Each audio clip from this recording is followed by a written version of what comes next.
Brian Manning here. Welcome back to TD Garden. It's the Garden Report with Josue Pavon. Celtics win 122-114 over the Jazz. It's not a game that we love the start of, especially in that second quarter where the defense slipped. Taylor Horton-Tucker started to take it to them in the lane. Yep. But Jayson Tatum, 39 points, 11 rebounds. Praise the third quarter bench unit. Yeah. Malcolm Brogdon, ginormous boost with 3 threes in a row. Feed to Grant Williams that made this a double-digit game.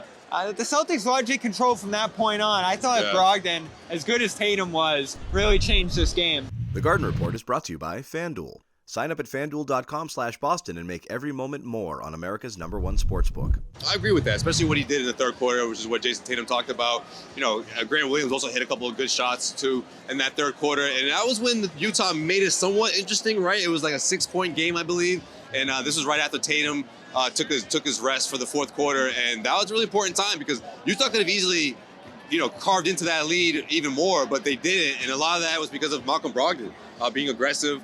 Grant Williams hitting shots as well, but also getting to the free throw line, I thought was probably one of the bigger differences throughout this game. Utah managed to get there in the fourth quarter, but it was too little too late, I felt like, when the Celtics already built that big lead. Yeah, for sure. And I think the other big difference in this one, the rebounding. Yeah. They finally got on the boards, got tough there. Brogdon had that save along the sideline. Blake was fighting out there, man. Blake wasn't playing today. I thought Grant did a good job there, and then late in the game, Tatum saved the ball that he had just missed along the sideline, fed it out in transition back to Smart. It finally worked. How many times this season have we seen Tatum do that exact same play, and it goes into the hands of the opposition? Look at how important the loose ball game was tonight. Yeah. That's the biggest reason Joe Mazzulla thought they lost to Utah last time, was losing on the boards, missing all those little plays. Tonight they cleaned it up big time, and you mentioned Blake. Got into Utah's skin midway through the fourth.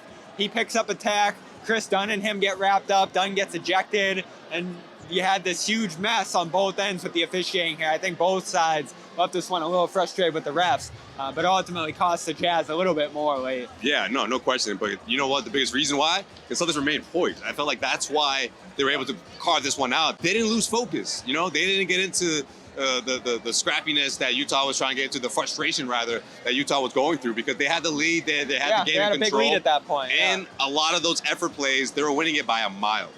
All right, that's it for now. We'll be back with more coverage and, of course, Celtics postgame live now with John and Jimmy. Sherrod joining us here later as well. 122-114, the final. Celtics keep pace in that race for the 1 seed and bounce back from their bad loss earlier this month in Utah with a good win. The Garden Report is brought to you by FanDuel. Sign up at FanDuel.com/Boston and get in on the action with $200 in bonus bets guaranteed when you place your first $5 bet.